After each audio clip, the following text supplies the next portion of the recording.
আসসালামু আলাইকুম। এখন শুনবেন সংবাদ শিরোনাম।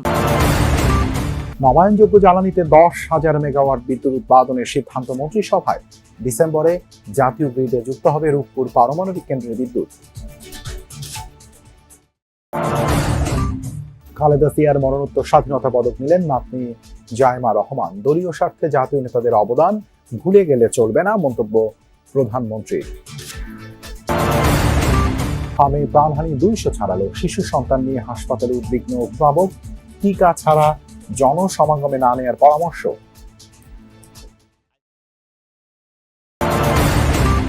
ফিলিং স্টেশনে লম্বা সিরিয়াল ঠেলতেই বেলা শেষ। মজুদের খতিয়ান নয়, বিড়ম্বনাহীন তেলের যোগান চায় সাধারণ মানুষ। এতক্ষণ শুনছিলেন সংবাদ শিরোনাম। এখন দেখবেন বিস্তারিত। 2030 সালের মধ্যে নবায়নযোগ্য জ্বালানি দিয়ে 10,000 মেগাওয়াট বিদ্যুৎ উৎপাদন করতে চায় সরকার। বেসরকারি উদ্যোক্তাদের এই খাতে বিনিয়োগের জন্য নবায়নযোগ্য জ্বালানি নীতিমালা সহজীকরণের সিদ্ধান্ত নেওয়া হয়েছে মন্ত্রিসভার বৈঠকে।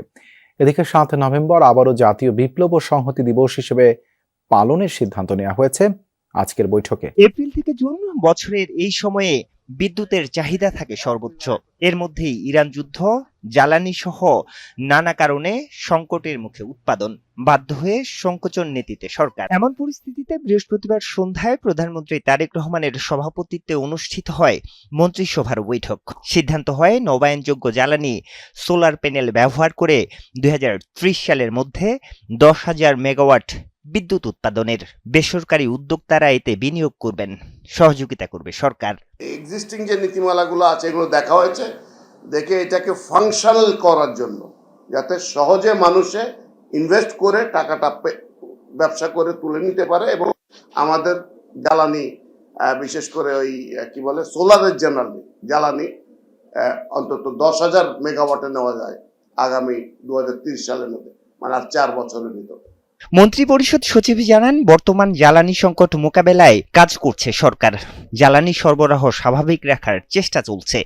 সাপ্লাইটা স্মুথ করা যায় সেটা চেষ্টা করা হচ্ছে। যে সমস্ত জায়গায় মানুষের জ্বালানি মিসিং হয়ে যাচ্ছে, বিভিন্ন জায়গা থেকে উদ্ধার করার চেষ্টা করা হচ্ছে। না, হচ্ছে না সেটা বিকজ এটার আপনারা জানেন কেন হচ্ছে না, কারণ প্রত্যেকে এটার মধ্যে একটা ব্যবসা করার মনোবৃত্তি এসে গেছে। 7 নভেম্বরের দিনটি আবারও জাতীয় বিপ্লব ও সংহতি দিবস হিসাবে পালনের সিদ্ধান্ত নেওয়া হয়েছে। জাতীয় বিপ্লব ও সংহতি দিবস এটি ছিল এর আগে, এখন আবার ফেরত নিয়ে আনা হয়েছে। গত 16 বছর এটি করা হয়নি। এছাড়া বিরোধ যেন শত্রুতায় রূপ না নেয়, প্রতিশোধ, প্রতিহিংসা কিংবা অযথা বিতর্ক নয়, বরং ঐক্যবদ্ধ ও সতর্ক থাকার আহ্বান জানিয়েছেন প্রধানমন্ত্রী তারেক রহমান। বলেছেন, বাংলাদেশের স্বার্থ বিরোধী শক্তি এখনো সুযোগের অপেক্ষায় রয়েছে। স্বাধীনতা পুরস্কার প্রদান অনুষ্ঠানে স্বাক্ষরিত জুলাই সনদ অক্ষরে অক্ষরে পালনের প্রতিশ্রুতি পুনর্ব্যক্ত করেন আরও একবার। তারেক রহমান জানান, ভর্তুকি দিয়ে হলেও তেলের দাম স্বাভাবিক রাখার চেষ্টা করছে সরকার। এই রাজতন্ত্র যেভাবে আপনারা চালাচ্ছেন এগুলো বন্ধ করে। আমরা গণতান্ত্রিক দল নির্বাচনের মাধ্যমে ক্ষমতায় যাওয়া দিয়ে জনগণের ক্ষমতাকে আমরা বিশ্বাস করি। আমরা ক্ষমতায় এসে বানিয়েছি বাংলাদেশকে ইমার্জিং টাইগার। সাবেক প্রধানমন্ত্রী ও বিএনপির প্রয়াত চেয়ারপারসন বেগম খালেদা জিয়া কেবল সফল রাজনীতিবিদই নন, একজন মুক্তিযোদ্ধাও। 1971-এ স্বামী জিয়াউর রহমান যখন রণাঙ্গনে, ঠিক তখন এই মহিষী নারী 2 শিশু সন্তান নিয়েছিলেন গৃহবন্দী। 1981 সালে স্বামীর পর রাজনীতিতে এসে বেছে নিয়েছিলেন আপসহীন অনন্ত সংগ্রামের পথ।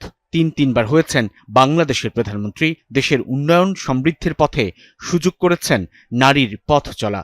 অবশেষে এই মহিষীকে মরণোত্তর স্বাধীনতা পুরস্কারে ভূষিত করল বাংলাদেশ।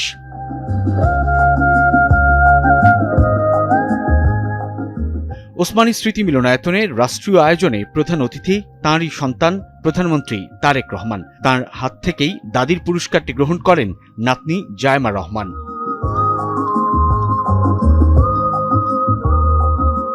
রাষ্ট্রীয় সর্বোচ্চ পুরস্কারে ভূষিত হয়েছেন উত্তরার মাইলস্টোন স্কুল অ্যান্ড কলেজের সেই মমতাময়ী শিক্ষিকা মেহরিন চৌধুরী, যিনি বিমান দুর্ঘটনার সময় শিক্ষার্থীদের বাঁচাতে জীবন আত্মত্যাগ করেছেন। সারা দেশের মানুষকে গভীরভাবে নাড়া দিয়েছে। সব মিলিয়ে এবার রাষ্ট্রের সর্বোচ্চ সম্মান পেয়েছেন 15 বিশিষ্ট নাগরিক ও 5 হামে আক্রান্ত শিশুদের মৃত্যুর মিছিল যেন থামছেই না। এক মাসে প্রাণহানি ছাড়িয়েছে 200। 24 ঘন্টায় আরও হারিয়ে গেছে আরও 8 শিশু। আক্রান্তদের স্বজনরা বলছেন, হামের এই যুদ্ধ কেবল চিকিৎসকদের নয়, এটি পুরো রাষ্ট্রের লড়াই। তাই হাম প্রতিরোধে এখন সরকারের প্রধান লক্ষ্য হওয়া উচিত। অপরদিকে চিকিৎসকরা বলছেন, টিকার কোনো বিকল্প নেই, সেটি না পেলে এড়িয়ে চলতে হবে জনসমাগম। শিশুদের যন্ত্রণাকাতর আর্তনাদে ভারী হাসপাতাল প্রাঙ্গণ, কারো কোমল পেলব দেহে ক্যাথেটারের নির্দয় ছবল, নেবুলাইজার নিয়ে কারো বেঁচে থাকার লড়াই। বেড়েই চলছে হামের সংক্রমণ, কিছুতেই কমানো যাচ্ছে না এর প্রকোপ।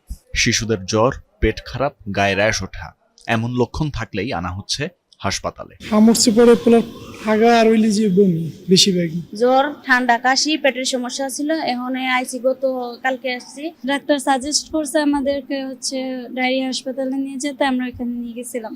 ওইখানে গিয়ে দেখে যে র্যাশ বের হয়েছে, কালকেই বের হয়েছে র্যাশ। পরে ওনার সাথে সাথে আমাদের এখানে পাঠিয়ে। শিশুর মা বাবারা বলছেন, সরকারের তরফ থেকে প্রয়োজন জোরালো পদক্ষেপ নেওয়া, নয়তো কমবে না মৃত্যুর মিছিল। সরকারে যারা আছে তাদের সন্তানের যদি কিছু হয়, তারা তো কোটি কোটি টাকা খরচ করে দেশের বাইরে ট্রিটমেন্টে তাদের সুব্যবস্থা আছে, কিন্তু আমাদের কিন্তু এখানে ছাড়া উপায় নাই। গণভোট এগুলো আমাদের তো অবশ্যই প্রয়োজন আছে, এগুলো বাস্তবায়ন করা। কিন্তু আমরা শুধু কিছু কথা শুনতেছি সংসদে আমাদের বাচ্চাগুলাকে নিয়ে। আইসিইউ সংকট আছে, কেবিনেও পাওয়া যাচ্ছে না। আর সবচেয়ে বড়, কারো অপেক্ষা 12 ঘন্টার, কেউ ঠায় দাঁড়িয়ে 24 ঘন্টার উপর, তবুও পাচ্ছেন না কাঙ্ক্ষিত জ্বালানি তেল। সময়ের সাথে ক্রমান্বয়ে বাড়ছে এই সংকট। পাম্প মালিকরা বলছেন, চাহিদার অস্বাভাবিক বৃদ্ধি আর ডিপো থেকে মূল চাহিদার 1/3 সরবরাহেই বাঁধছে জট। দীর্ঘ এই যানবাহনের লাইনের শুরু আছে, কিন্তু শেষ খুঁজে পাওয়া মুশকিল। জ্বালানি তেলের জন্য মধ্যরাত থেকে দুপুর অবধি দুঃসহ এই অপেক্ষা।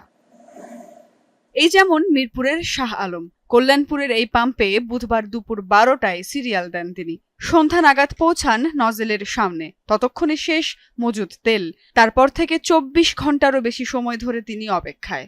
নজলটা আমার গাড়িতে লাগাবে, তো সেই পর্যায়ে তেলটা শেষ হয়ে যায়। তখন গাড়ি তো আর আমি নিয়ে যেতে পারবো না, গাড়ি তো একবারে আমার তেল নাই, দেখে আমি গাড়িটা বন্ধ। এদিকে আসাদ গেটের পাম্পে সকাল 11টাতেই শেষ জ্বালানি তেল। গত রাত থেকে লাইনে দাঁড়িয়ে 12 ঘন্টা পরও তেল পাননি গ্রাহকরা। তেল নিতে আবারও অপেক্ষা সন্ধ্যা 6টা পর্যন্ত। অলরেডি 2টা পাম্পে দাঁড়াইছি, সেখানে সিরিয়াল যখন আমার শেষের দিকে আসে, সেই মুহূর্তে তেল শেষ। তেল ছুটি নিয়ে এসি যে তেল লাগবে, তেল ভরতেছি। ভিআইপি মুভমেন্ট করে মিনিমাম 40টা বাইক মানে রং সাইড দিয়ে এসে ঢুকে, আর আমরা বসে থাকি 5 ঘন্টা। রাত 3টায় আসছি, আবার যদি সন্ধ্যা 6টার পর তেল দেয় তাহলে আমরা